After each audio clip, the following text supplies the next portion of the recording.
What's going on, guys and gals? Welcome to episode 104 of the Workprint's Gamescast, brought to you by theworkprint.com. As always, I'm your host, Rob, and I'm being joined by my faithful co-host, Bilal. What's up, Bilal? I forgot to publish the last podcast until today Oh, okay. because just putting it out there. So for all our fans out there, you get two podcast episodes this week. For the real loyal ones, you heard it. You heard the first one 2 weeks ago.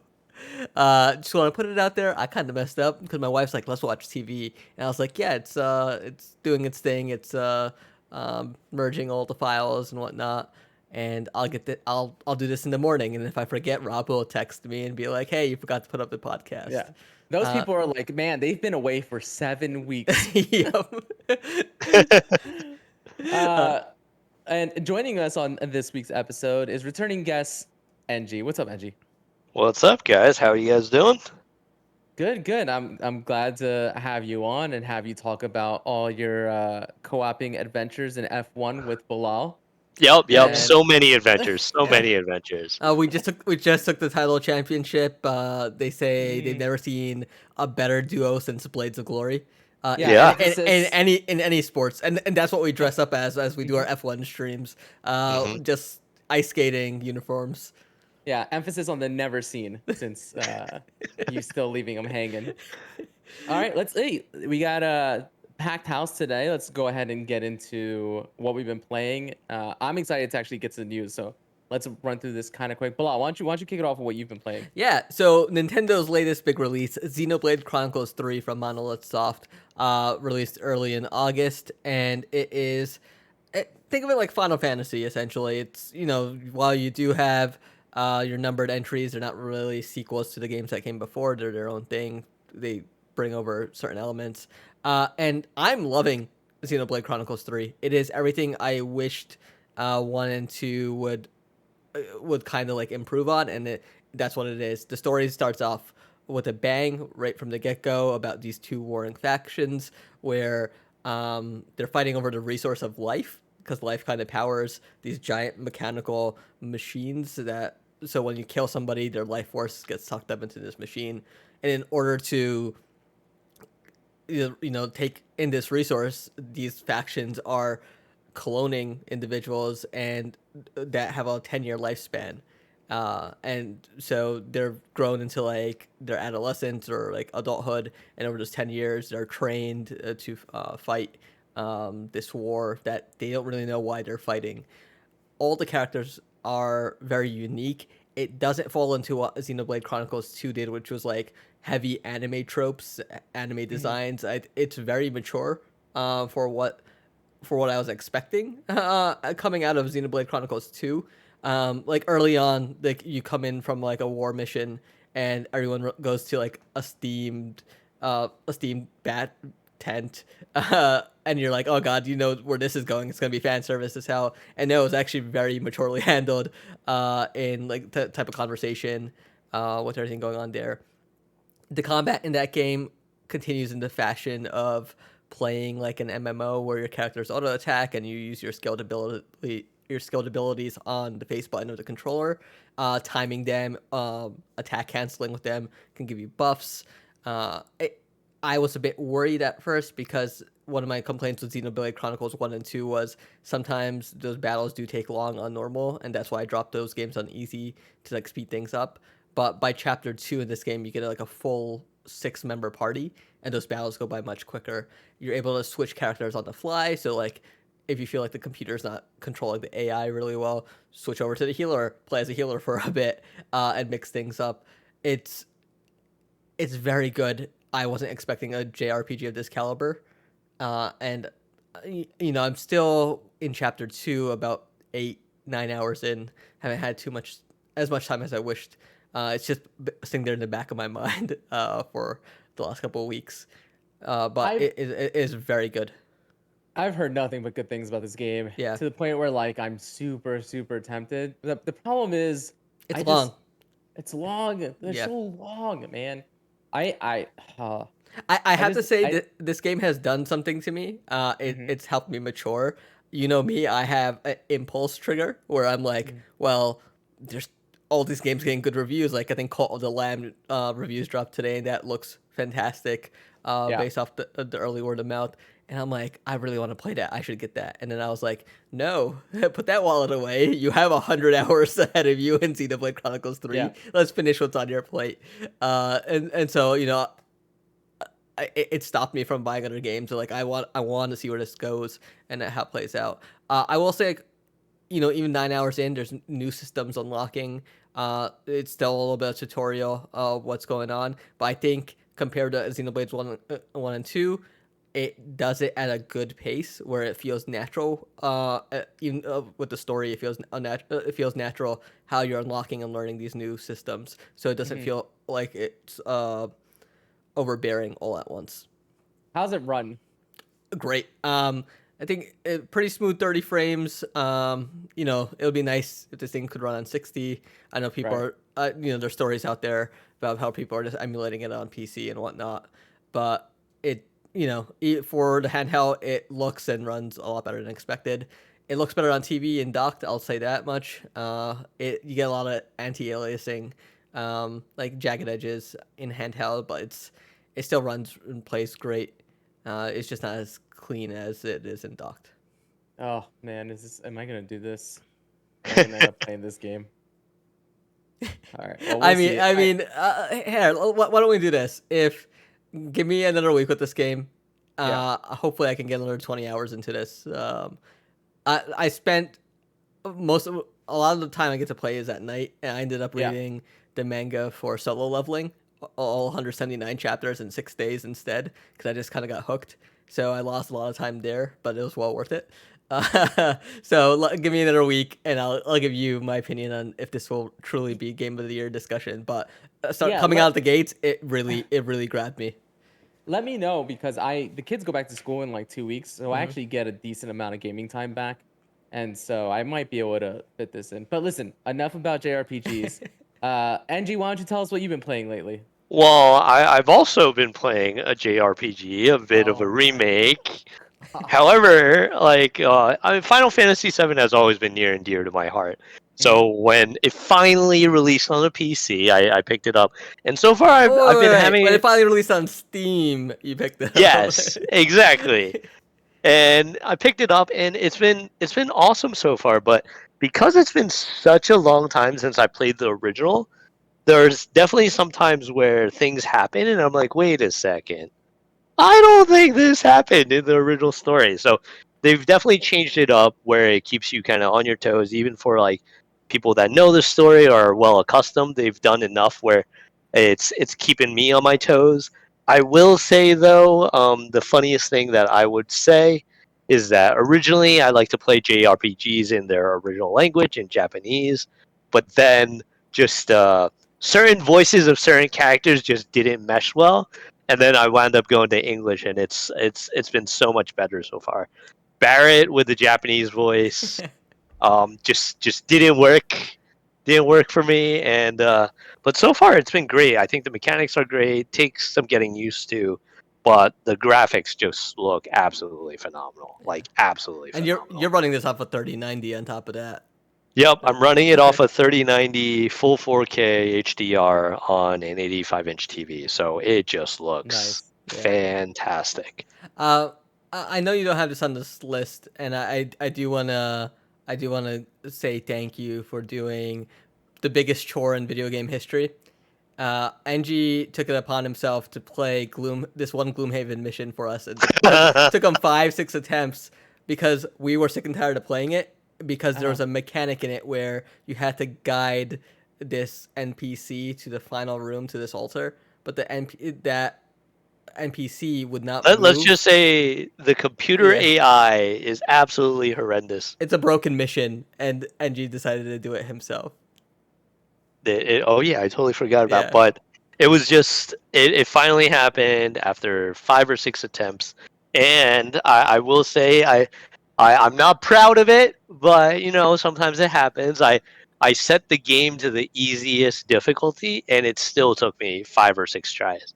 That's how broken I think either the mission or the AI is. Sometimes you gotta do what you gotta do. You know? Yeah, man. I think about this all the time when I'm playing a game and I hit a wall like that, and then I drop it down. It used to bother me, and I used to just beat my head over the wall over and over and over again until I got through. But now it's like, you know, in 3 weeks I'm gonna be 36. My life is Oh man. practically over. I don't have time to beat my head against the wall. Like, let me just drop it down. No one's gonna know, and enjoy this game the way I want to enjoy it. Yeah, Honestly. I hear you. I think many times now I definitely see myself playing games more for the story than I don't know, than like difficulty and whatnot. But that's kind of where I'm at, and hoping to get through Final Fantasy and then finish a lot of my backlog. What about All you, right. Rob? What have you been playing? Yeah, I Well, know, I it's know. It's time for another Apex Legends minute. So season yeah. 14 is here. We have a new We are. champion. So come on, Lord Bomb. All right, hold on. We'll get to that. All right, we'll see that for last. Let me just get a couple things out of the way first. First, I've been playing a ton of new board games. New as in the fact that I've had them for a little while, but I haven't actually opened them up and played them yet. I played the Cuphead dice rolling game, which is arguably more stressful and more difficult than the actual Cuphead is. And that's a lot of fun. There's a The reason I Cuphead was board game. Yeah, it's like a dice rolling game where essentially you have the bosses in different decks from the game, and you have to defeat them in order. And each boss has their own mini deck, and then you reveal the cards in that, and those decks have symbols on them. You roll these 5 dice that have symbols on them, and you kind of have to match the dice to those symbols. The problem is that you only have 20 seconds, so it's like frantically like rolling, looking for the symbols, pinning it on your board, rolling, and it makes you realize just how quick 20 seconds is. Um, but yeah, my brother was visiting with his fiance and their 2 kids, and this is like what we did the whole weekend was play board games. So we played that, we played Azul, we played this Victim, the Cursed Forest, we played Marvel Dice Throne, like so many board games, just furthering my addiction.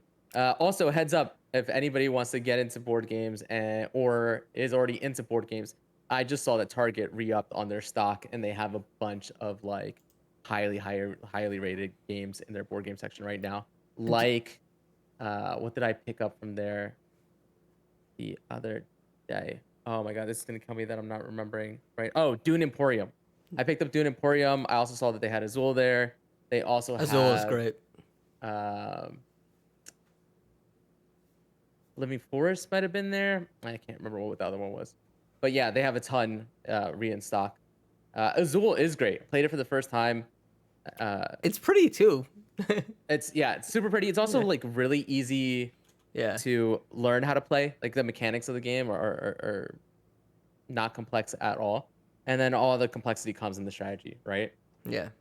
It's also fun to like once you start getting the hang of it, looking at other people's boards and being like, okay, how could I screw this person over? Like this doesn't benefit me as much as this does, but it drastically hinders them. So let me just do that.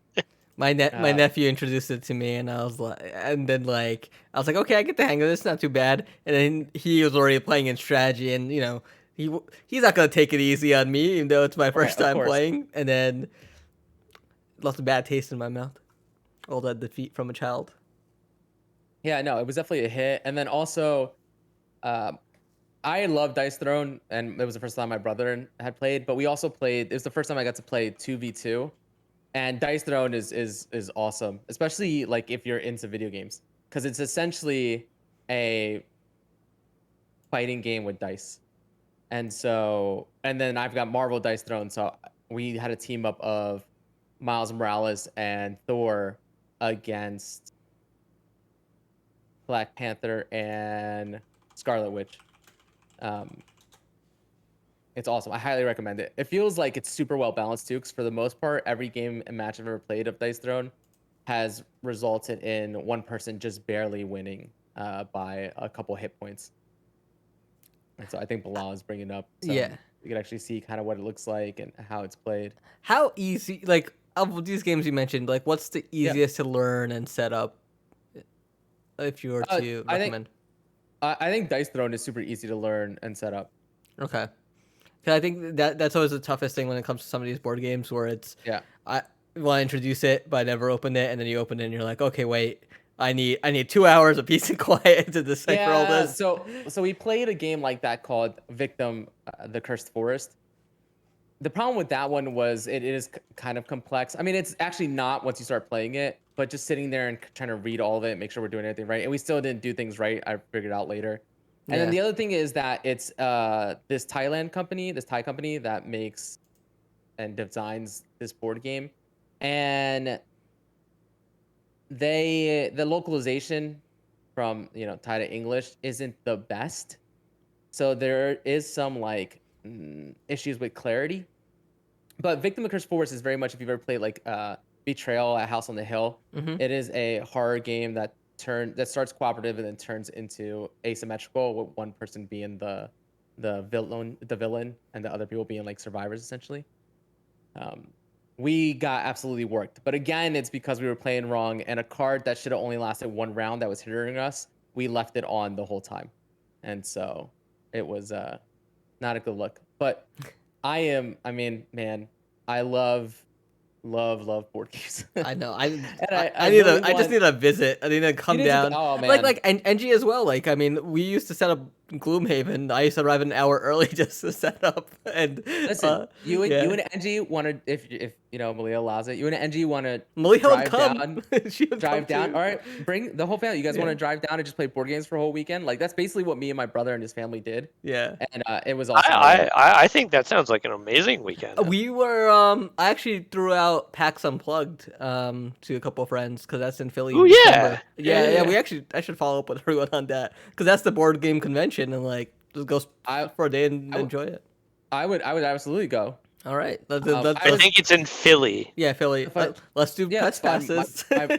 Hey, if you can give me a press pass, I will absolutely go, and maybe I'll record stuff instead of writing stuff up. I told you I'm never Yeah, writing anything up yeah. again. But I'll absolutely. I was looking at. I was super jealous. Oh yes, Christian was at Gen Christian Con. was in Gen Con, yeah, and I Yes. was like, oh my god, he's so lucky. Yeah, no, he was like, I'm going to Gen Con. I got my press badge. I was like, okay. I was like, go ahead. That's awesome. Yeah, he has a bunch of articles coming up. I know he published 2, or maybe 3 now. He's published 3. There was, the Great American Male Race, Master Dater, and Cult of the Deep. And I think those last 2 went up yesterday and today. And so he has a few more articles coming out of what games he checked out at Gen Con. I told him, I'm like, don't go crazy, just enjoy yourself at the convention and cover what Yeah. you want to cover. The last thing you want to do is make your hobby work. Right. Yeah, Yeah. for sure. All right. So as far as video games are concerned, I haven't started playing that Dead by Daylight dating sim, Hooked on You. What? Ooh. It was announced like, I don't know, 6 months ago, something like that, and then got its release last week. It's an actual fairly little fanfare. I was kind of surprised when it popped up on my Twitter feed that it had dropped, because I did not realize that they had even announced an actual release date. I don't know if they did, or if they just like kind of stealth dropped it and then announced it. Are you But just dating murderers? yes, so there are 4. They showcase 5 of the killers, but so far I've only been able to interact with 4 of the killers from Dead by Daylight. There's the Trapper, there's Wraith, there is the Spirit, and then the Huntress. And I love games like Doki Doki Literature Club. I love Boyfriend Dungeon. I like visual novels, and I do enjoy dating sims, right? And so, I mean, if they're good, I should say. Yeah. And so I was super excited about this. I thought that it was the idea of like them doing a horror humor take on the dating sim visual novel genre using these Dead by Daylight characters sounded awesome. Is it heavily visual novel or Yes. Oh, it's straight? heavily. Okay. Oh, it's straight I'm visual waiting novel. for the but. I hear it in your Yeah, I know. voice. Yeah, it's not great. Uh, I will. So it's weird. When I was first playing it, and my first time sitting down with it for like 2.5 hours, I think. I thought it was kind of dull, honestly. I didn't find the writing all that uh, clever. I think it's very like heavy-handed, but not handled in a great way. Also, it's clear that this was made on a small budget, and there are some on visual novels. I think one of the biggest crimes is like things not being grammatically correct or words missing, and there being like what are essentially typos. Uh, I don't know, man. I played it again. That was my first impression. I played it some more today and actually finished the playthrough of it. Here's another thing that kind of bothered me is that I was pursuing the one killer, the spirit, the Yeah. whole time. And when you make a truly bad choice, you can get murdered in this game. And then you just restart your save, you start from there. And so I made one bad choice at one point, which I can't believe got me killed. But then from that point on, I made all the right choices, and I made all the choices that she found acceptable. And like I end up sleeping with her in the end, right? I mean, they all Yeah. don't show anything. It's funny for a game that kind of advertises it as being like this super horny version of Dead by Daylight. It is not very at all. It's actually like very kind of PG-13. And so I end up sleeping with her just for the next scene to for her to go, yeah, actually, we're not gonna last. We're not gonna make it, you know? And it's like, that's what? Like, I play this game it, for what? yeah. And right, exactly. And so I got this ending that turns out isn't the good ending or the bad ending. It's just like a mediocre ending, I guess. And I end up looking it up, and it turns out that a mini game, that's the other thing. It's visual novels, and then every once in a while there's this mini game that's supposed to be like the generator mini game in Dead by Daylight, Mhm. where you're just hitting the space bar in time on a spinning dial. And it turns out that because in this game of spin the bottle in the very beginning, I didn't land on her 3 times and go on that one date with her, which is like a nothing date, honestly. Yeah. Like it doesn't advance anything storyline wise, regardless of who you go on the date with. And that is why I didn't get the good ending. It was literally just that one mini game early in the beginning. And so the one good thing is now knowing exactly what I need to do to get the good ending, I was able to play through it again in like 15 minutes because I had already gotten all the dialogue choices. I had already seen all the dialogue for the run I was making. Yeah. And so I could just hold down fast forward, and then I made a save right before that mini game. Because the other thing is that mini game, all the other mini games are doable. That mini game feels like straight luck, like just impossible to control who you're gonna land on. And so I kept reloading, save, reloading, save, reloading, and then I got the good ending with her. Yeah. And no spoilers here, but you do end up like happily ever after, uh, in a sense. And And I was like, okay, let me go and do the bad ending now, right? Because the bad ending, all I have to do is change one choice at the very end, and I already have a save at the very end. Because once you beat it, your save is from right before the end part, before your final choice, I guess. And so I reload it. I choose the bad ending, and which spoilers, the bad ending is you break her heart, so like you reject her, and then I felt like sad after. So So when you finished playing this, did you like turn over and see your sleeping wife and be like, "What am I doing?" no. Uh, I will say though that if you're a Dead by Daylight fan, like a bigger one than I am, even I'm a big fan, but I'm not a super fan. I'm not like super deep in the lore of all the characters. Uh, there is a ton of like nods and references, even references to like Reddit beef and stuff like that. And so I think that this is definitely for Dead by Daylight super fans who like to ship their own lore. I don't think I can recommend it just for everybody. Unlike something like Doki Doki Literature Club, which I would recommend to everybody. Damn. I would just say don't judge the game by its cover or first couple chapters, Got it. because yeah. But Yeah, I let me think go ahead. no. I was gonna say in regards to Doki Doki, like I went into it. I Don't played it for like a couple don't spoil hours. it for me.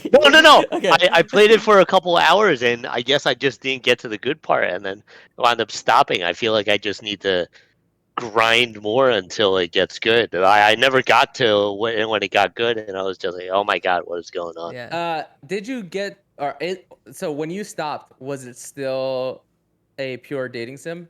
Yeah. Okay, yeah, you haven't. Okay, I You gotta keep haven't. going then. Yeah, I'll keep going. I don't want to spoil. Yep, I mean, yep. that's a spoiler, but like, yeah, you got to keep going, I'll and then keep going. and then And come back on here and tell me how it's one of the greatest games you've ever played. and Jin and I Sure. have to live stream Doki Doki Literature Club is what I'm hearing. Oh, that would be great. I would. Let's do that. One of you guys play, live stream it, and I'll just hang out in Discord and comment in the background. Without giving anything away. that's interesting. That's a good Oh, choice. you decided to do that, huh? Yeah.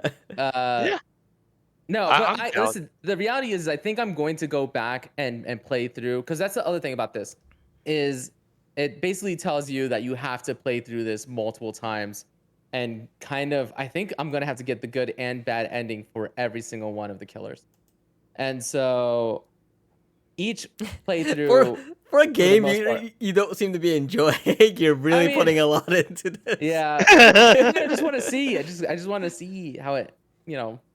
All right, Anyway. Rob. Just for your knowledge, according to Steam, I only have 33 minutes of playtime on Doki Doki. Oh yeah, you're not. Then you're not. 33 point. minutes. Yeah. Yeah. I think Bilal is closer. Bilal, you never hit the corner either on that, right? I never did. I put I started it with Maliha, and then she was like, "This is Yeah. boring," and then I bought it on Switch, and then I got distracted with, let's say, League of Legends. Can we let's say, yeah. Can we do a stream of one of you guys playing this like soon? I'm- Can we set that up? It's I'm not a long down. game. I mean, I'm down. I think in total it's like maybe 5.5 hours. Okay. Really? That's it? Yes, that's All right, it. I'll find 5.5 hours and I'll do it. All right. All right. Last bit that I've been playing is Apex Legends. Season 14 is out. Oh, We're going to be man. talking about the new character later on in the news. They've made some changes. The rank split for the start is Kings Canyon, the original map. They've made some changes again to it. They've brought back Skull Town, which was on the original version of the map that had gone away. They've brought it back, but it's modified now. I think that's the biggest change as far as the map is concerned. Well, did everyone like Skulltown though? So Yes. was that a controversial Yes. change when they made it? No, yes and no. I think the problem, and one of the reasons they got rid of it, is because the original Kings Canyon, 12 teams, even in ranked, 12 teams were landing Skull Town. Oh god. And so it's So one it's of those Tilted things where, like, Towers. yeah, exactly. And so I think that's why they did it. I will say that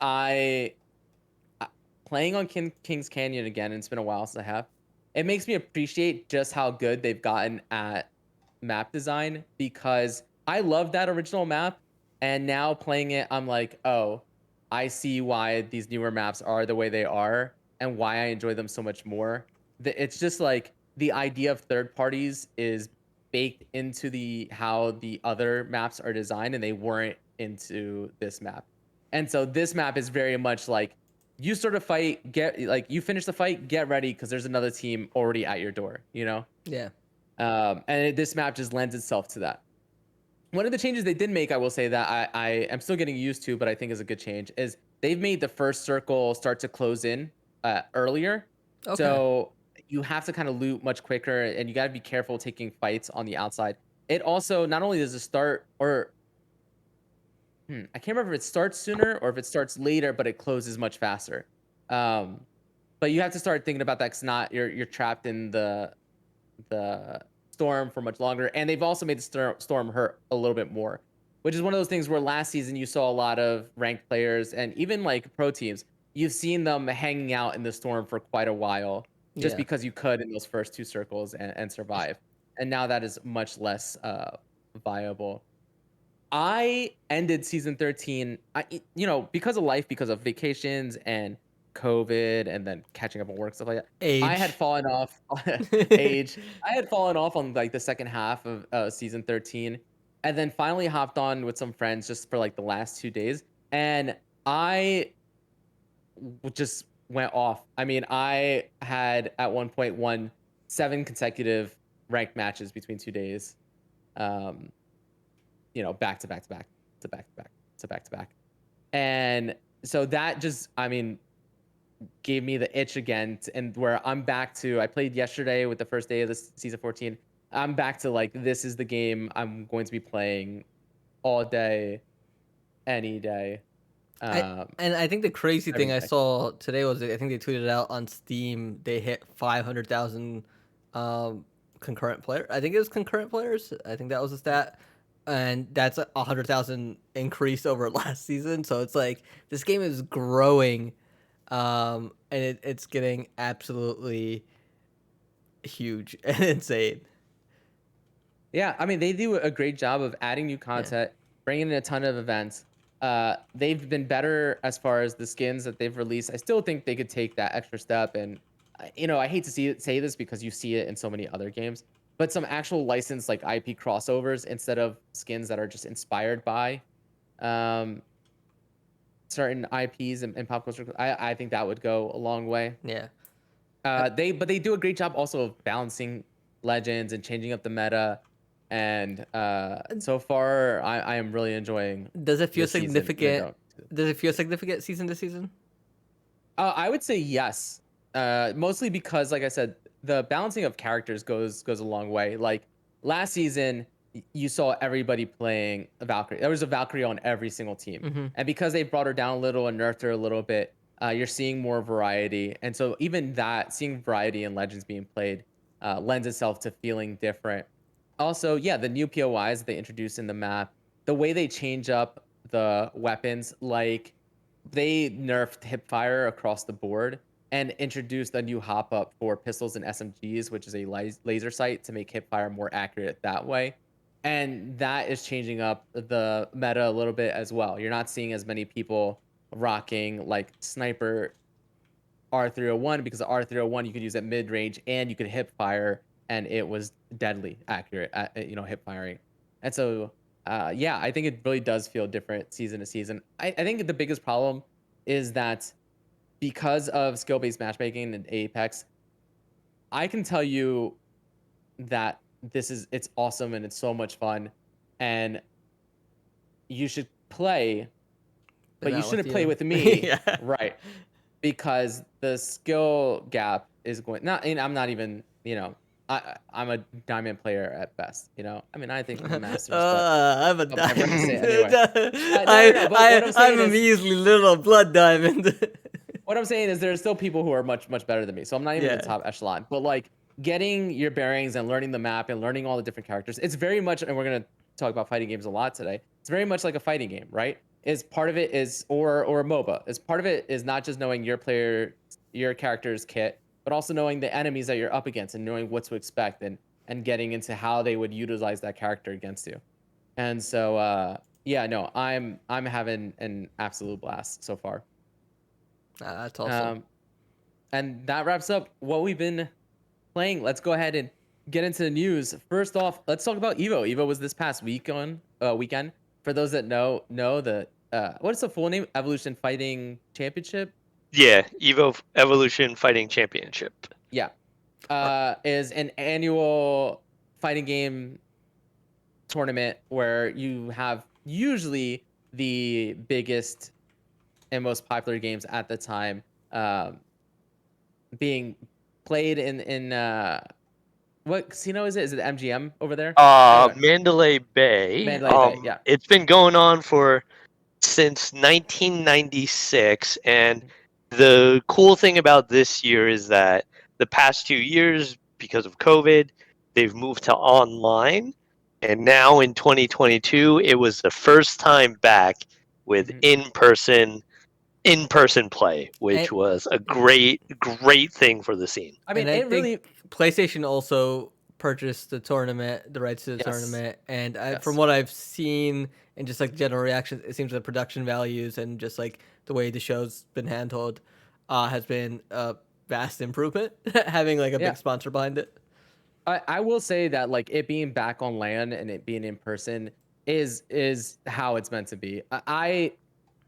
The reason I love Evo is even when I'm watching fighting games that I don't understand, there's something about a fighting game that people can just sit there and watch and be like, "Oh, this looks awesome," right? Like it's visually appealing, because you can understand like this character is hitting that character over and over and over again, and there's some flashes and sparkles happening on stage, and you can enjoy it without getting into the nitty gritty of understanding like what a DP is or what frames are and what's safe on frame and what's not, like and so you can still enjoy it, but when you are like into a particular game and you understand the nuances of the fighting game mechanics and stuff like that, watching it and then hearing the crowd like pop off, or even seeing a competitor pop off after they win a match, there's nothing like it, honestly. 100%. And I will say, having watched other esports and whatnot, I do think the commentators for the streams for the FGC in general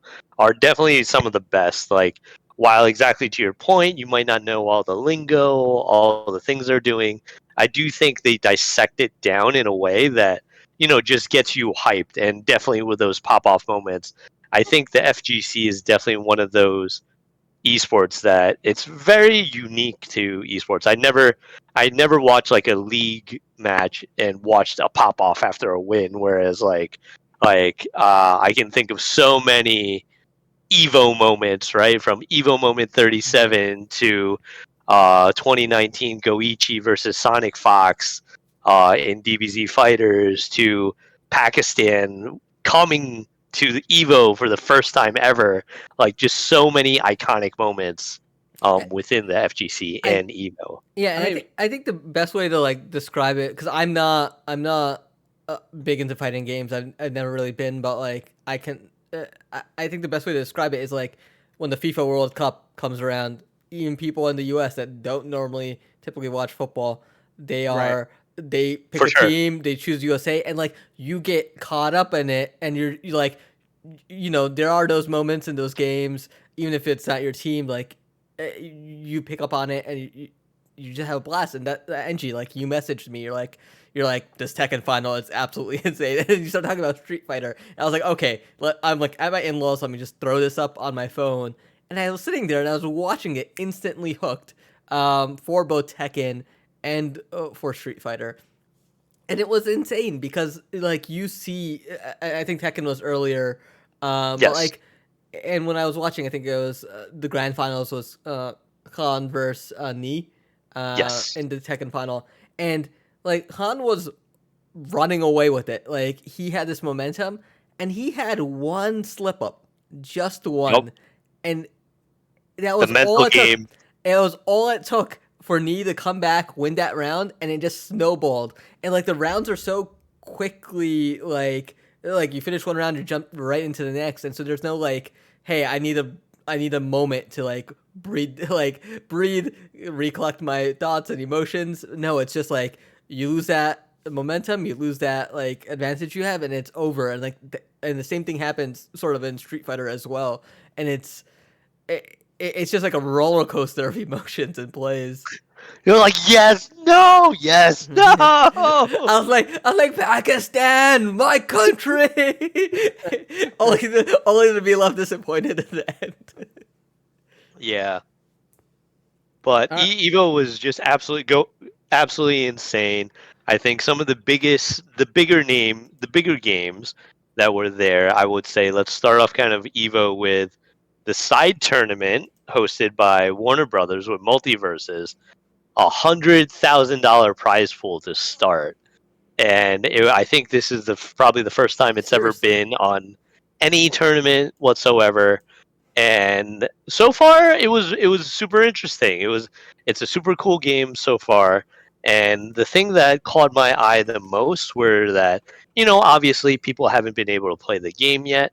It's not out fully with I think season 1 or and right. I maybe mean, this is me. it is an open beta as of I think 2 weeks ago. Yeah, So anybody can get in there and play, but yes, it is technically not out as far as season one is concerned. Yes. but what I thought was crazy was that the winner of the tournament was using what the community dubbed as kind of the lower tier characters, which is I think like uh, Wonder Woman and Tom and Jerry versus like everyone else who are utilizing Velma and Bugs Bunny. So that I thought was interesting. It's going to be curious to see how the balance works out once it actually gets into like full open public. But I have good hopes for it. I think it's it's to be determined right now though. I also think that it is. I think that it's awesome, just it being like a 2v2, right? I feel like I Yeah, would love. I don't know how fighting games could do this, but I would love to have more fighting games. Granted, this is a platform fighter, but where I'm actually teamed up with one of my friends and we're taking it on. I think that's why I've been playing as much multiverse as I have lately. I didn't mention it because I've mentioned it before on the podcast, but it is one of the games that I do pop into the rotation when we just have one other person on. Is that I mean it's it's fun playing with your friends and not always for playing sure, against them, right? I think that's also one of the things that bothers me about some fighting games and their online system. Honestly, is like everybody needs to just use. I'm so sick of these lobbies, right? Like these fake arcade lobbies. I just give me what Mortal NetherRealm does with Mortal Kombat. I want King of the Hill where we're all just our names on the side. I can just make a lobby, invite everybody in, and then we're watching, each other fight, and then stupid back in. Like I I don't know. All this is to say that I love that this as an Evo thing was like it was two people winning and not just one. And I for just sure, thought that it was a cool moment to see these two guys like pop off and hug and like be just super super excited, especially as you said this was like the inaugural big event for this game. for sure. Um, you guys need to download this and play. This does have crossplay, Does so it? we can make Okay. that Oh, work. Yep. all right. All All right. right. And So, Oh, go. go ahead. a quick question for multiverses.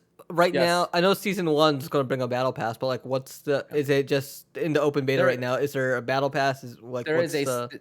there is a like super short battle pass, not Okay. the length of what would normally be the battle pass length, but there is one currently. Yes. Easy to finish or definitely a grind? No, I think it's going to be easy to finish. I mean, it's definitely going to be the thing with all these battle passes is very much going to be like I need to get in there every day to do my dailies and to do Yeah. those Yeah, missions. But I think it's going to be fairly. I think it's going to be fairly easy to do if this is your game, right? Okay. I think it pits it more in line with like a Fortnite or an Apex Legends battle pass than it does say a Halo Infinite battle pass. Got it. Um, but yeah, okay, so let's talk about some of the announcements that were actually made at Evo. I'm just gonna go down this list provided to us by Event Hubs. Marvel vs. Capcom 2 meets Arcade 1 Up. So nobody has been able to officially purchase Marvel vs. Capcom 2 since the remaster was pulled from digital stores in 2013, but that's about to change. Arcade 1 Up announced they'll be releasing a special Marvel vs. Capcom 2 cabinet later this year. Included in it will also be the original Marvel vs. Capcom, Marvel Superheroes vs. Street Fighter, X-Men vs. Street Fighter, Marvel Superheroes, X-Men Children of the Atom, X-Men Mutant Apocalypse, and Marvel Superheroes in War of the Gems. Pre-orders go live next month for $5.99 US, and more information can be found at Arcade One Up's website. For those who don't know, Arcade One Up specializes in three-quarter scale arcade cabinets, and by all accounts, they're a really really solid, albeit a little bit smaller arcade machines. A buddy of mine has the Mortal Kombat 2 machine. nice. My brother has the uh, TMNT machine, and I have been like very close many times to pulling the trigger on a number of these and on some of their pinball machines. This is The size is pro- so nice. I yes. saw Game Informer's video because they got hands on with this over Evo weekend, and I was like, I could I could get a couple of You hmm these and put these hmm here. Will I I actually think use them? Probably not, but it'll I look think this cool. is I think this is gonna be the one I get if I'm being honest. There are a lot of originals like on here in terms of like some of these like I think Street Fighter, Marvel superheroes versus Street Fighter and X Men versus Street Fighter. I think after their initial release, they've never seen any sort of re-release. Mhm. So it's kind of cool to see that. And for I think all these games for $600 and this like nicely designed arcade cabinet, like it actually sounds like a good deal. for Also, there's a rumor that these machines are easy to run a little homebrew if you wanted to dig into that stuff. They've also mentioned that these cabinets also you can connect to Wi-Fi or LAN and Yep. play with Yes. previously owned like previous MV2 cabinets. So it all patches right in to all that. So and I think some of these other games also will maybe for the first time also be able to play online. With which I didn't know arcade cabinets could do. It kind of makes sense after they said it, and I was like, "That's really neat." I actually think the first one that Arcade One Up implemented Wi-Fi capabilities was their NBA Jam machine, if I'm not Oh, mistaken. yeah. NBA Jam's the best. All right, next bit of news: Persona 4 Arena Ultimax rollback netcode update drops, and it's now available on Steam and PlayStation 4. Okay. Any of you guys play like the Persona 4 Arena I played games? Arena on 360. I Right. So when it enjoyed first it. came out. Yeah, I got Ultimax and never really dived too deep into it. Cause I was hoping it'd go backwards compatible. I don't know if it ever Mhm. did on Xbox One.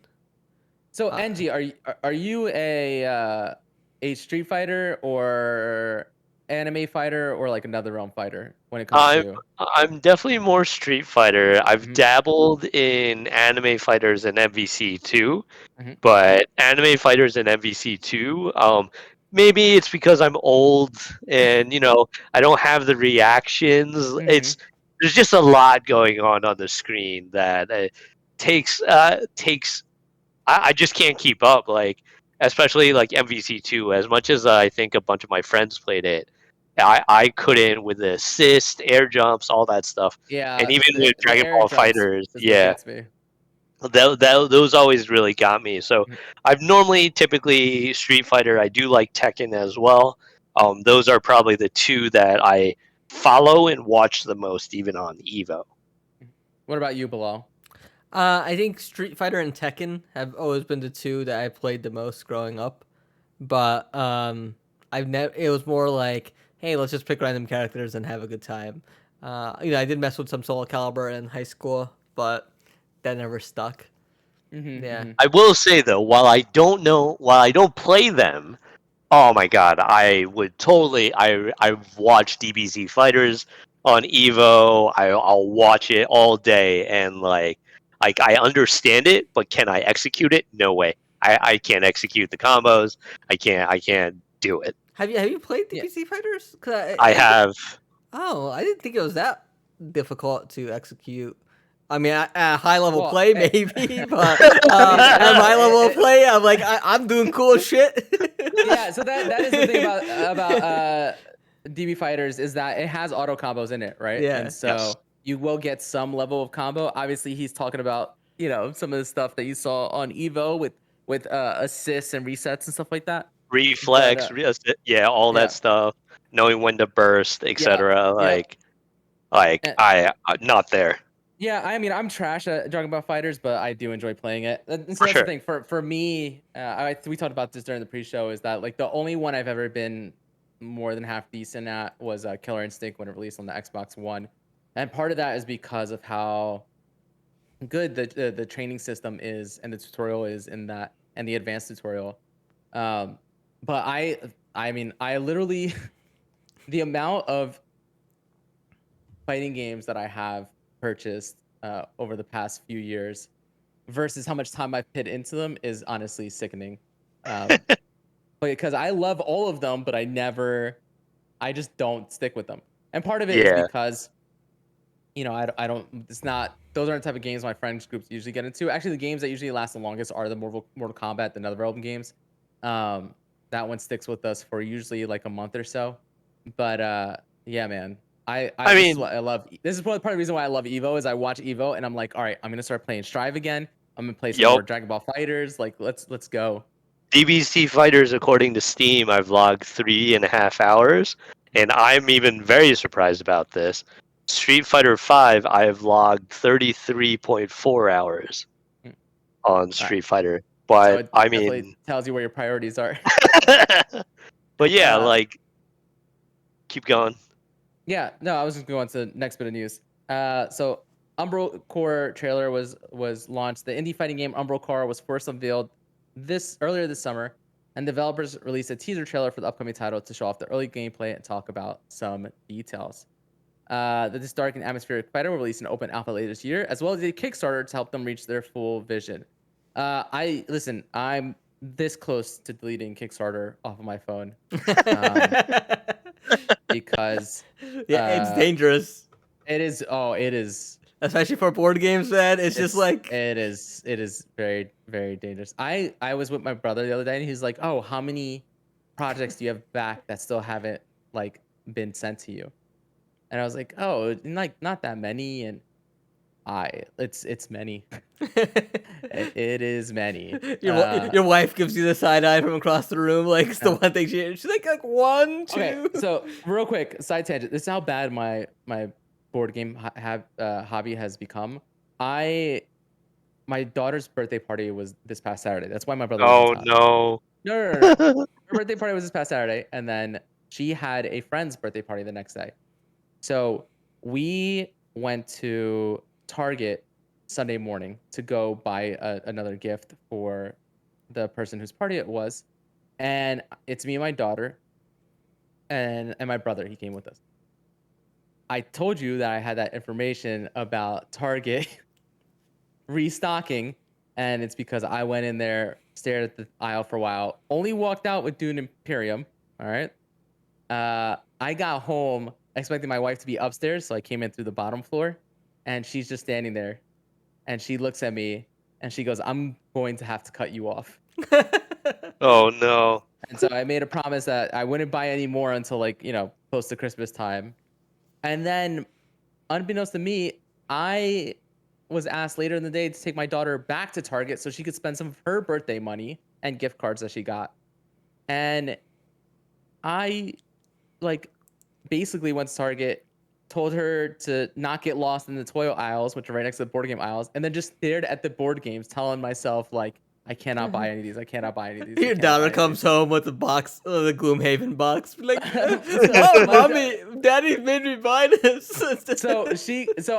Listen, we go, and she's like, "All right, I'm gonna get this and this, and then I'm gonna get one more thing." And I was like, "Oh, how about a board game?" And she looks at me, she goes, "No, you can do that." And she just walks away. That's smart. And so I tried. Yeah, I tried. All right, next bit of news. Guilty Gear Strive Season 2 roadmap during the EVO panel. Arc System Works revealed the content roadmap for Guilty Gear Strive's second season. A cross-play beta test between PlayStation and PC players is planned to release sometime this fall, followed by the full update shortly after. The other thing they announced was they have one more DLC character releasing this year during the fall. Oh, wait, hold on. This doesn't include the fact that they revealed a character releasing the same day on August 8th as the announcement in the form of Bridget. Yeah. And man, I tell you, the arena just completely popped off when that announcement got made that it was the same day. And it's just another reason why I love that EVO is back in person. Yeah. I mean, it's exciting. Is there a big deal behind Bridget or something? Like, she was just from the Guilty Gear series. It was a really popular character back in the day. Yes. So for them to bring it back, that's why people were so hyped about it, because it was a character that they might have played in prior versions that they really enjoyed. Man. And listen, I'm gonna admit, when I saw that trailer, I'm not a huge fan of. I have Guilty Gear Strive, and I think I started actually following it when the last game came out, and then I didn't really play it much, but did watch it when it was on EVO and stuff like that. So I have no affinity for Bridget prior to this, but watching that trailer, they look like they're a lot of fun to play, and so I'm probably going to pick that up. Another announcement: crossplay for King of Fighters 15 and rollback for Samurai Showdown were announced. I mean, we're gonna see you're gonna see a lot of that, right? Is rollback netcode is getting added to pretty much any game out there with a player base, and you're gonna see that being touted in future releases of games too, because in 2022, the community has spoken. Rollback netcode is what they want, and it is how fighting games should be played when it comes to especially online. especially fighting games online. It's a necessity at this point. Another announcement: Marie is coming in Skullgirls. Developers of Skullgirls announced Marie will be the final DLC character coming to second Encore Season Pass following Black Dahlia. Like the interesting story for me behind this is the developers of Skullgirls. I mean, it was what was the developer called? Something Labs, right? But Yeah. then there was that controversy surrounding the head of the studio, the founder of the studio, and the fact that he would just double down on everything, just like didn't care when it resigned, and so the publisher ended up buying out the rights to kind of finish out this DLC for Skullgirls and to kind of keep the game alive. Um, but I'm interested to see what they do next. Anytime there's an announcement of like final DLC, I always wonder, are we going to see a Skullgirls 2 or are we going to see just a new IP from these developers? But she'll be playable sometime in 2023. Multiversus Season 1 roadmap. So they released a look. Rick and Morty will be coming to the game as 2 separate characters. And the official launch of Season 1 is also set to bring it with it Multiversus ranked online mode and a classic arcade mode. Players will also be able to obtain additional cosmetic items like LeBron James as Robin and Valkyrie Bugs Bunny costumes. That's pretty funny. That's pretty neat. Yeah. I think the Valkyrie Bugs Bunny costume That's a classic. is Yeah. hilarious. Yeah. That's more for us than it is for the younger kids. It is. It is 100%. I mean, I think that's one of the things I really like about Multiverses too, is that they are like there are nods to different characters in different moments in their history. And there even the fact that there are different characters, like the fact that Arya Stark is in there. Mhm. There are different characters that are going to appeal to different age groups, different generations. I'm really high on Multiverses, honestly. And so next bit news: Dragon Ball Fighter Z is getting rollback netcode with a catch. The catch being that you'll have to upgrade their current copies of Dragon Ball Fighter Z because the rollback patch is only coming to the newly announced PlayStation 5 and Xbox Series XS versions of the game, as well as PC. So Xbox One and PlayStation 4 will not be getting the rollback netcode. I mean, I'm glad it's a free upgrade for us. Yes. On next gen consoles, so that's really cool. It is, but the content support has officially ended after 4 years, and no more balance patches. Yeah, I mean, it's been 4 years, so I Yeah, hope they're working sure. on Oops All Goku. That is what this game is already. Yeah. There's like 42 Goku in this game. Yeah, no, I mean, I would like to see what they could do with other anime property. Like My Hero came out huge, and then it kind of just like petered out. Yes, I listen. Give Arc System all the anime IPs and let them do their magic with those games. They could do because amazing. Go to One Piece. Like you could have literally like 50 years of DLC characters with One Piece. Because I honestly can't tell you which fighting game genre is my absolute favorite and what my main is, but I can tell you which one is not, and that's like the arena brawlers and your the Naruto Shippuden games. Yep. Yeah. So like those are cool if you want to like relive like the series, but even then I'm like, this doesn't feel right. It just does not feel good. And I would love to get like a proper 2D My Hero Academia. Yeah. That would be really cool.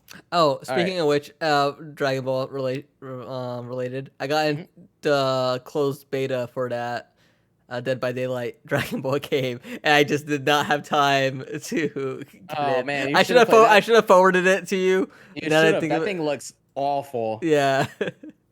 But I want to try it. Yep. All right. Team Samurai and first season 2 characters announced for King of Fighters 15.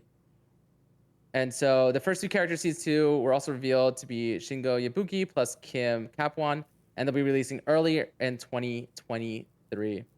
I have never gotten into King of Fighters, but King of Fighters 15, the art style looks awesome. A new Fatal Fury game is coming. For one last surprise, SNK dropped the bomb that a brand new Fatal Fury title has officially been greenlit and presumably started production. No, not much more information was shown about that. there's a new Tekken project in the works, and Tekken 7 is receiving more support. We don't know yet for sure if it's going to be Tekken 8. It's got to be, right? It has to be Tekken. I mean, Yeah. the only two things it could be would be Tekken Tag 3 or Tekken 8. Yeah. And what I thought was hilarious, if anyone tuned in for EVO, I think he's the producer or the head of creating Tekken, Harada. He was such a troll, as in they put this on, and then he goes to the announcers, starts shaking all of them, and then the announcers are like, "What is going on?" And then he just leaves. Oh, he's known to be a massive troll. He was So. trolling so hard. All the announcers was like, "What is going on? Is it Tekken 8? Is it Tekken 8?" And then he just walks away. Kimberly and Jury were revealed for Street Fighter 6. Jury being a returning fan favorite, and Kimberly is a new character. Kimberly looks awesome. Whoever did the I mean, design work. Yes, I agree 100%. Right now I am very excited for Street Fighter 6. I think that it does enough different with the art style. The art style's cool, Yeah, mechanics. I'm very, very into it. I just like that it looks different enough. Because my problem with 5, honestly, is it didn't look different enough. It looked like 4. It looked like 4. It looked like 4. So. It looked like 4, and I also think the other cool thing, if you do follow the FGC, you definitely have favorite commentators. To join them, James Chen is one of my favorites. The fact that you kind of get to live that FGC experience, I thought was a cool touch. So they'll actually have commentators commenting on your match. Obviously, they're canned lines, but it kind of brings that hype to your living room or your PC or wherever you're playing. Yeah, no, I am very, very excited. She looks so freaking cool. And yeah, and that wraps up pretty much all the big announcements out of EVO. Which one are you guys most excited for out of all of those? I would definitely say Street Fighter 6. I cannot wait. Yeah. I think I agree with you. I think that's the one that I'm most excited for. I'm also, like I said, I stated earlier, I think I'm gonna get Bridget and start getting back into Guilty Gear Strive, even though I am terrible at it. Like, I haven't put a ton of hours. I put maybe 3 or 4 hours. That game just hasn't clicked with me yet. But there's something about it that makes me want to keep going back to it. Also, it's so pretty. For sure. Yep. But I think in general, overall, EVO, if anyone caught the matches, it was just absolutely amazing to watch. You had some awesome runs like Sonic Fox winning Skullgirls, Multiverses having a big upset with the Tom and Jerry and Wonder Woman.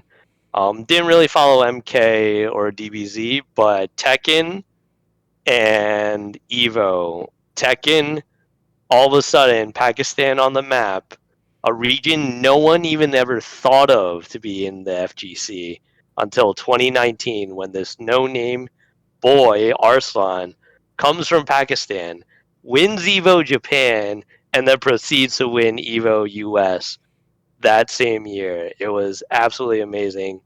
A lot of us were probably wondering if we'll get the run back of Arslan versus Knee. We didn't, but Khan, during the grand finals, oh my god, he got super close, but one fatal misstep and lost all his momentum and confidence and started second guessing his combos. And it was pretty much over. And for Street Fighter, as I've kind of been saying, Street Fighter is personally near and dear to me. And obviously, we're in the U.S. I was rooting for our 2 U.S. players, Just the Kid and IDOM. Just the Kid has been doing amazing, but IDOM, out of nowhere, just absolutely made this epic run through top 8. Yes, he lost to Kawano from Japan, but he put up a great show. He beats Mr. Crimson, one of the best players in the EU, beats Daigo, a 30-year veteran with many EVO moments to his name. Then proceeds the most famous EVO moment. Yeah. Yeah. You mentioned it earlier. EVO moment 37. That is that Daigo parry that even to this day when I watch it, I get so hyped. It's impossible It not was, to. and then Tokido, who is a prior EVO Street Fighter V champion, and Gachikun, who was a CPT champion, to then face Koano. What I thought was, because I've been in the FGC for a while and have been following it, what I thought were the two coolest things was, one, Idom with this epic run, he was using a mid-tier character versus everyone else who was using top tier, Dalsim, Luke, Guile, Colleen, etc. He was beating all these guys with a mid-tier and like making them look like nothing. Like he 3-0 Tokido, 3-1 Daigo. And the other cool thing was that Is both it? Kawano and Idom are super young. They're like kind of like the next generation in the FGC compared to like Daigo, who's been around for 30 years, Tokido probably 20 plus years. It's cool to see kind of fresh young blood and kind of new faces and younger pros in the scene. Yeah. And what really impressed me about Idom too was like he was using a controller. He wasn't even using a fight stick, which is like not something I expected in the finals. So it means I have a chance. Evo You do? 2024. Hey, Come at me. it's only $10 to enter, Bilal.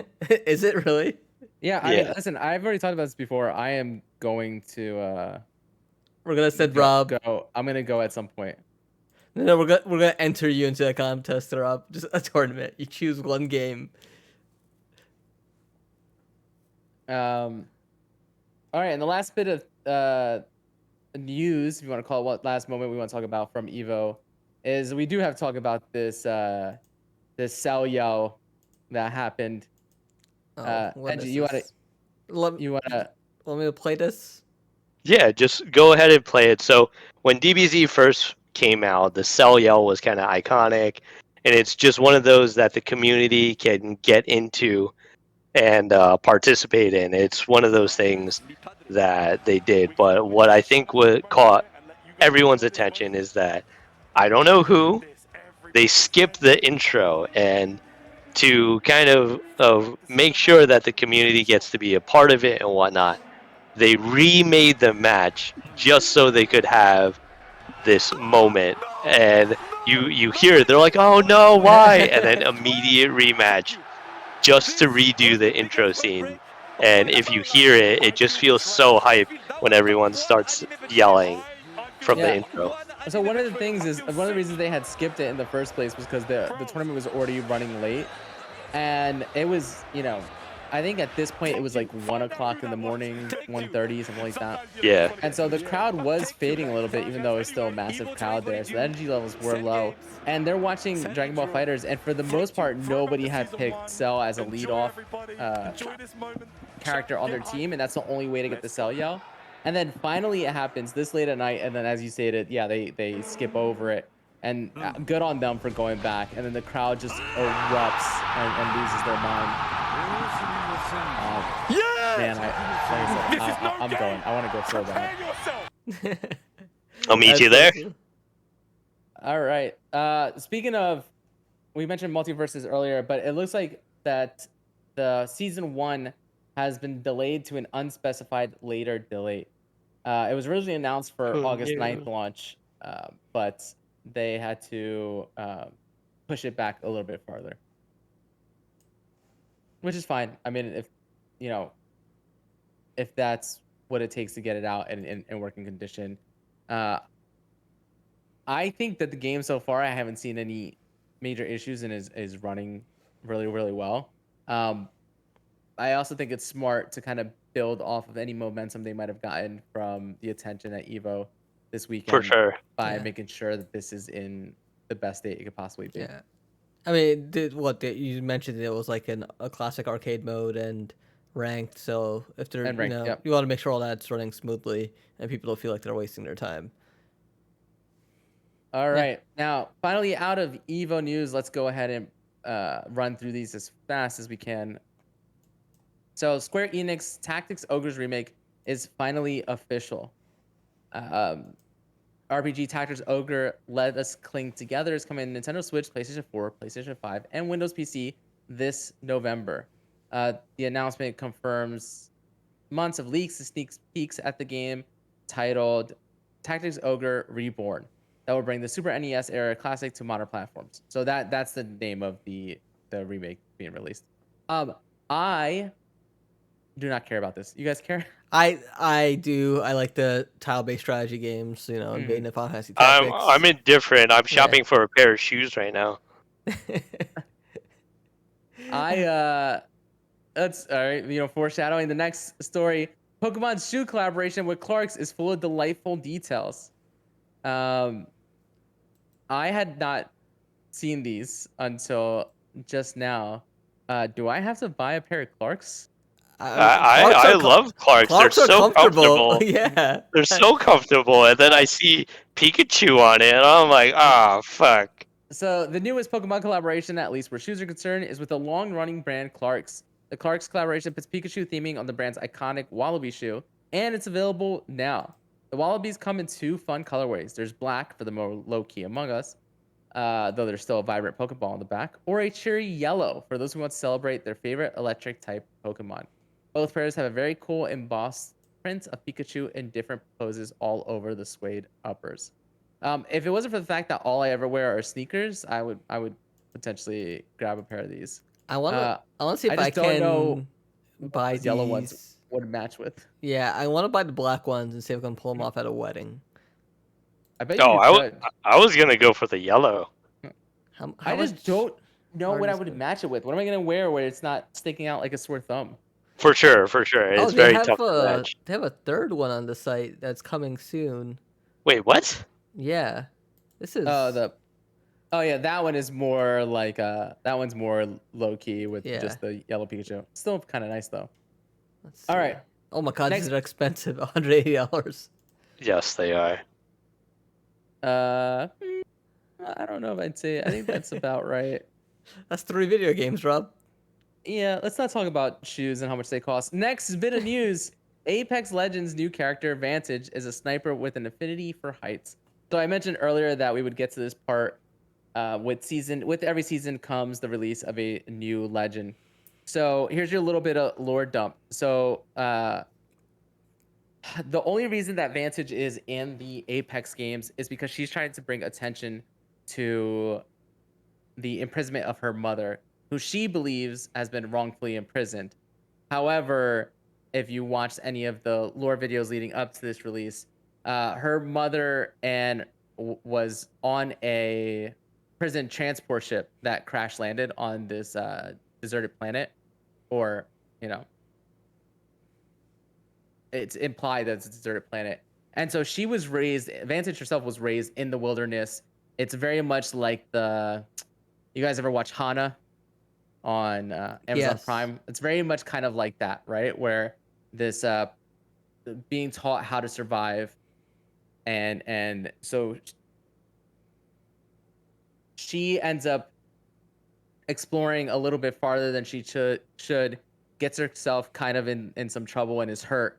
And because they're on a deserted planet without a lot of resources, her mom activates her, at this point, 20-something-year-old tracker that she's been had on her, and gets picked up, and that's how she saves her daughter's life, and is imprisoned. And her kit, like I said, Vantage is a sniper, and her kit all revolves around that. So her passive ability allows her to aim down sights to scout with an eyepiece, and it uses a bullet drop indicator to show where your shots will land. So normally on almost all sites, there is a red dot or the equivalent of a red dot. When you're aiming down the sights with her, it adds this kind of like blue circle as well. And the blue circle shows you where the bullet drop will actually happen. So you kind of have to ignore the red dot of the scope and use that blue circle, and that will give you more accurate shots. And it seems pretty good, if I'm being honest. So you mean there's finally a character that'll teach me how bullet drop works? Yeah, I mean, I don't know if she'll teach you how it works, or if you'll just you'll be able to ignore it and not have to worry about it, because now you'll know exactly where it happens. Yeah, no, because that's the one thing I can never figure out in games with bullet drop is like how much higher do I need to aim?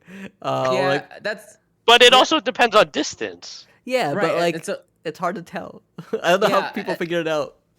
I mean, it's just hours and hours of playing, right? And then Yeah. honestly, the best strategy is if you're going to use a weapon that you're using at a distance like that has bullet drop, just shoot your shots, right? Like, Yeah. so hopefully one of them will land. Um, her tactical ability is Echo Relocation. So she is actually accompanied by this bat-like creature called Echo, and so she kind of like throws him out, and then can reposition him, and then launch herself towards him, right, to kind of launch up into the air, and then has a second jump she can do in the air to get a little bit more distance. So her ability to relocate and to close the gap is really really strong. I think you're gonna see a lot of like crazy plays out of people playing her. Her last ability, her ultimate, is Sniper's Mark. So she has a custom sniper rifle as her ultimate that marks enemy targets and will apply a damage bonus for her and for her teammates. And so it's interesting because yes, she is very much a sniper character, but because she does have Echo, she's able to close the gap. And so I think it kind of solves like one of my biggest problems, honestly, is when I'm playing with somebody who insists on using the sniper, and then we get damage down and we get like a knock, and I call out like, "Hey, let's push," and they're still all the way back there, like taking pop shots, and it Oh, takes forever for them to kind of get in the mix. But at least now with her, they can close that gap faster. And so, I mean, I haven't played as her in game yet. I was in the firing range with her for a little bit, and she seems really really cool. I think that's because I typically such shy away from the sniper game. I will probably not use her much, but I do think she's a cool addition, and I like having her on my team. Okay, sticking with first-person shooter, Call of Duty Modern Warfare 2 beta and reveal event set for September. Does it feel like with E3 not being here, that the Call of Duty events and information are getting later and later in the year? Yeah, I feel like they yeah. get more time and they're not forced to do a stage show. So Mhm. kind of works out for Yep. them as long as it looks good. Yeah. So it's going to get 2 multiplayer beta weekends in September. The first will be for PlayStation 4 and PlayStation 5, and the second will be a cross-play beta including all platforms. This man, if this Activision merger goes through, I think this is so funny that how drastically things are going to change where this partnership where PlayStation was getting everything first at some point is going to expire, and then you're going to see it happen with Xbox is kind of nutty. Is It's it? also Is it? No, go for it. no, I was gonna say it's also. I mean, that's kind of the reason too why you saw like some of the information come out of Brazil, where Sony lawyers were talking about just the kind of power that Call of Duty has and how it influences people's buying choices, and having it associated with one console or another is a huge mover in the For industry. sure. Yeah. I think what I don't understand, and maybe this is me, like from a while ago, I feel like didn't Modern Warfare 2 come out like I'm like, wait a second. So Yeah, I that was like Xbox, like Red Ring of Death times. yeah, but yeah, that was your grandpappy's Modern Warfare. yeah. Oh, So okay. actually, this is Call of Duty Modern Warfare 2 parentheses TOO. So it's Modern Warfare 2 2.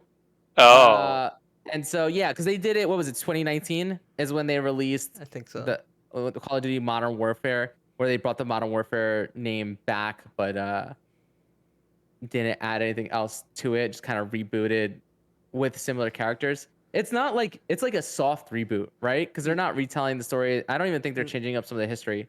No, but don't confuse this with the Modern Mhm. Warfare remaster Right, correct. or the Which they 2 had done. remaster as Yes, well, which right, is the ones correct. you're familiar with. I'm talking about the 2009 Modern Warfare Yeah. 2. Yeah.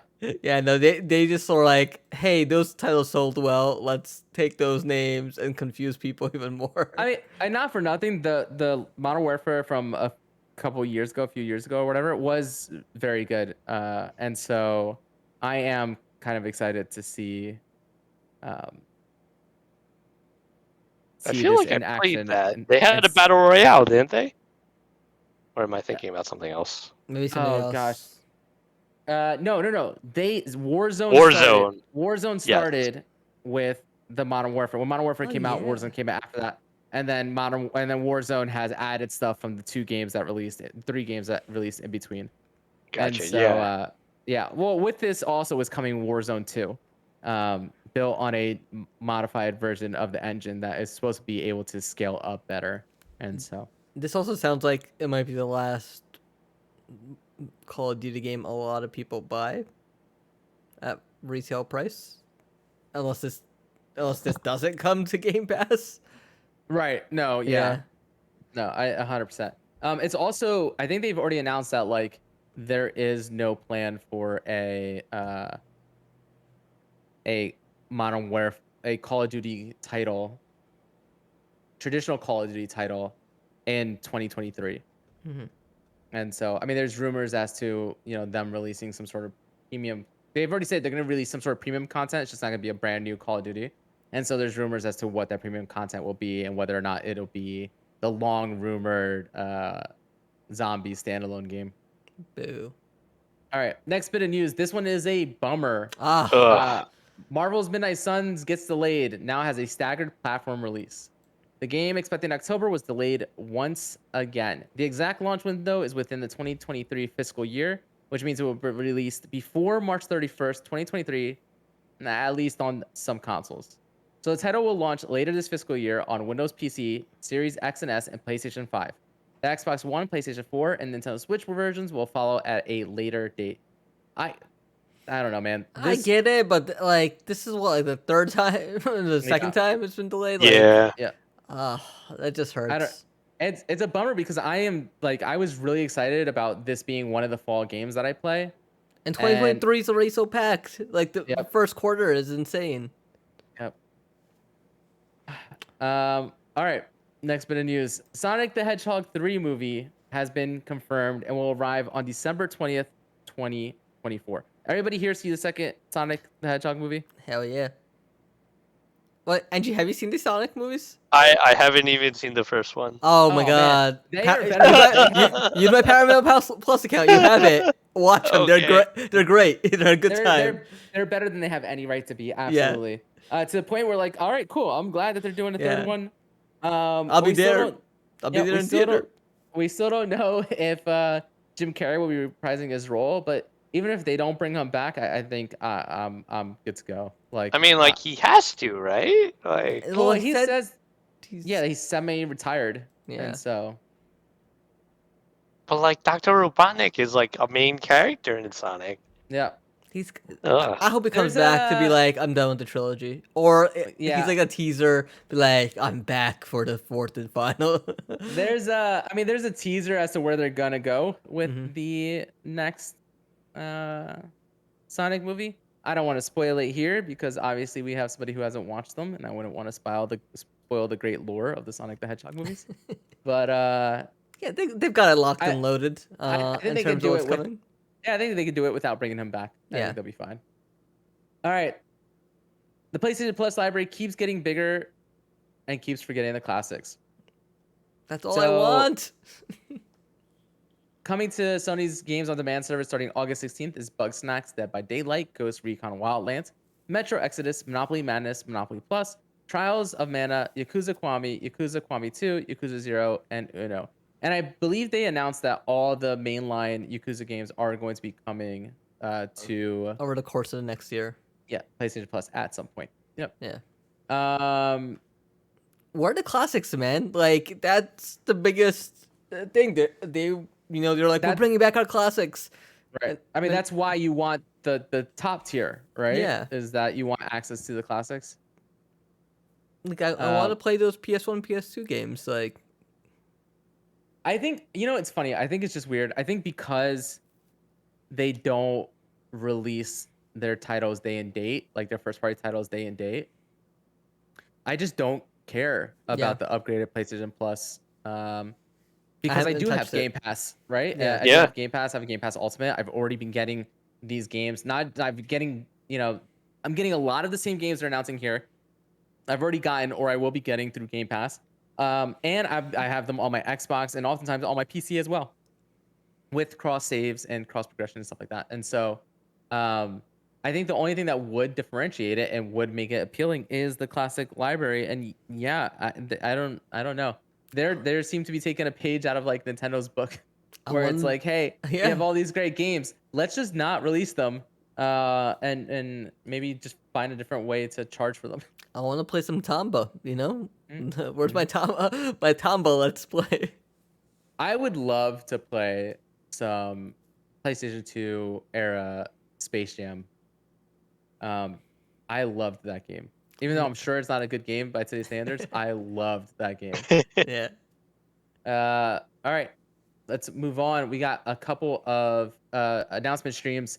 Everything announced at one day's Pokemon Presents stream. Bilal, you want to take this over since you are our resident Yeah. Pokemon expert? Well, no, the Pokemon expert here is NG because he ruined my Oh, love. okay. He ruined my love of Pokemon back in high Whoa, school. whoa, whoa, whoa. Just because I'm a very competitive individual that understands strategy and beat a team of 6 Pokemon with 1 Pokemon, that's not my fault. It is. You ruined Pokemon for me. NG, when you battle other players, do you use like the status effects abilities that don't do any damage, but like put people to sleep and stuff like that? No. Yeah, Oh, Yeah, yeah. so, you're a coward. well, no, so hang on. Fight me like a man. Yes. First of all, this was back in high school. It's a fun little story. This Mhm. was back in high school. Bilal and I ran track together, and we both had Pokemon. And Bilal was like, "Oh, let's battle." I was like, "Okay, Well, I'll give you an." You ran I'll track. Yeah. yeah. Oh, I didn't know you could run. Oh. Well, when he wasn't running, we were battling Pokemon. So I was like, I'll give you an advantage. You can use a team of 6 Pokemon, whoever you want, and I will just use one. I will use one Pokemon, and that's it. And he was like, "Oh yeah, I got this. I got this." I used. I think Said I don't. said No, it was Ninja. Shed Ninja, Yeah. and he only has 1 HP. But the thing is, he will only get damaged if Bilal has a type that's stronger, an attack type that's strong against bug type. And he had no idea I was using bug type. So every single one of his attacks did not help. And then I just started, chipping away and beat him. He just couldn't attack me. From This is that the, from let this that be moment a, on, I went home, tore up my Pokemon Master certificate. I was like, you know what? I'm a master in the story. I'm a PVE player. yeah, exactly. Yeah, that's No, where it if matters. let this be a lesson. If anybody ever challenges you and the challenge seems way balanced in your favor, just know you're gonna lose. Yeah. I just got cocky, Oak said I was a Pokemon master. I Mhm. collected all 151. But little did I know. It sucked. No, so for Scarlet and Violet, they showed off the new legendary Pokemon, which you get apparently as starting Pokemon. Not as your starter, but like you get them early on in the game, and they're Mhm. like flying motorcycles. They've also announced these new they're replacing Gigantamax with like this gem type Pokemon. They're like crystal esque. If you pre-order the game, you get like a flying Pikachu version of it, which looks really cool. They announced for Pokemon Go the Ultra Beast event that's taking place on Saturday, August 27th, which happens to coincide with the day we moved my son's birthday party to. So I'm going to miss out on this entire event. And the part of me is Uh, I was like, no. Wait, why Uh, are you missing out on it? because I have a birthday party for my son. Oh, eh. Yeah. There's some Pokemon Unite and Master EX news, but whatever. Um, I don't know anyone that cares about that stuff. Yeah, it's funny. Yeah. I don't know why I didn't stick with Pokemon Unite. Actually, that's not true. I know why. It's because once again, Nintendo's lack of a party system makes online games with friends a chore. If I want to Yeah. play, I could play in handheld, sit on my computer, and go on Discord. But then that's 3 extra steps, and I'd much rather be playing on my TV, the way I do with every other console. And so, I don't know. It's frustrating. Yeah. They Yeah, show- no, I saw the Scarlet and Violet stuff. This is gonna be another Pokemon game that I pick up that I play for 25 hours and stop right before the final four, because that's what I've done with like the past 5. Listen, we should have a tournament and show Yeah. Angie who the real Pokemon masters are. All right, I'm down. Let's do All it. right. We Wait, make a lot of plans to do like tournaments and competitions on this We, site, and then we just got like now we have Angie here. We just gotta like call him out, have him buy a Nintendo Switch. Oh my and then God. All right, hold do on. this. I'm gonna First- buy a Nintendo Switch and then no one's gonna play with me again. God damn it. First, we need to get him to buy a webcam. Then Yes. we get All Nintendo right, Switch. all right. I'll get the webcam, and I Yep. will if you want me to. I'll probably get a webcam this weekend, and I don't think I'm doing anything. I was gonna game this weekend. I will stream Doki Doki Oh, I am. Literature Oh, Club. If you're telling me it's 5 hours, I will make 5 hours this weekend and stream that. let's do it. All right, All Bilal, why don't you get into this next story too, so I can look up exactly how long it took me to play Doki Doki. Okay. Splatoon 3 had its direct. God, I forgot this was happening today. They showed off some new weapons. A bow like Cry Stinger that fires a spread shot of paint that can be charged up for a powerful shot, and this Splatana wiper, a windshield wiper like sword that sends out waves of ink. It can be charged up for a powerful slash as well. They showed off some new stages, different customization options, because Splatoon is also all about fashion. So, what you can buy, items like that, lobby features. Players can try out all the new weapons or returning weapons at a test range, jump into battles with or against friends, and watch replays of battles as well. They also introduced a collectible card game within the lobby, which I'm just like, I'm probably gonna end up spending more time playing that card game than anything else. I cannot wait for Splatoon 3. Yeah. This is the one game that breaks all my rules about. Yeah. Actually, it's also the game that makes me the most mad about Nintendo's online system and how I'll they do things. get to that, Rob. But- Don't you worry. So the card game will have 150 cards to collect in Splatoon. The players can build out their deck. Every player in the game gets a free in-game starter deck. Free and large-scale paid DLC is planned. At least 2 years of post-launch support. They plan to add X Battle and League Battle modes in future updates. X Battle is unlocked after attaining a extremely high rank in Splatoon 3's Anarchy Battle, a competitive objective-based rank mode, and League Battle will let players compete every 2 hours in teams based on their Anarchy Battle results. Splatfest is back, but now there's 3 teams, so it's like I think one of the first ones will be rock, paper, scissors. Normally they would do like SpongeBob versus Patrick in previous ones. There's also Horde mode, known as Salmon Run, which is now available all the time. It's not limited, and it has a couple new bosses and up to 4 players can play in that. About their online system, I hope you like that Nintendo app, because that's how you'll be communicating with your friends and family. What I've done is I've taken an extra dock and set it up behind this PC, so when we stream and play Splatoon 3, I could just jump on Discord instead. I have the exact same setup. I have an Yes. extra dock literally right in front of me, set up so that when I play with friends, I play on here. It's just not the way I want to be playing, right? Yeah. Right now, the other dock is set up on the projector, and I'd much rather be playing these games on a 100-inch screen, especially since these games usually, high refresh rate input isn't the biggest issue. But yeah, I was looking at that. Splatnet 3 is what they're calling it. Yeah. It is within the Nintendo app. It's such a bad system. I They really have hope fun- that whatever the next console that they releases, the Switch 2, Yeah. that they rectify this tragedy, because I can't continue to give this company money with these kind of bonehead decisions. There's a demo coming as well, right? Because the game comes out September 9th. Yes, August 25th will give fans taste of the new Turf War. So they'll release the demo August 25th, and that runs through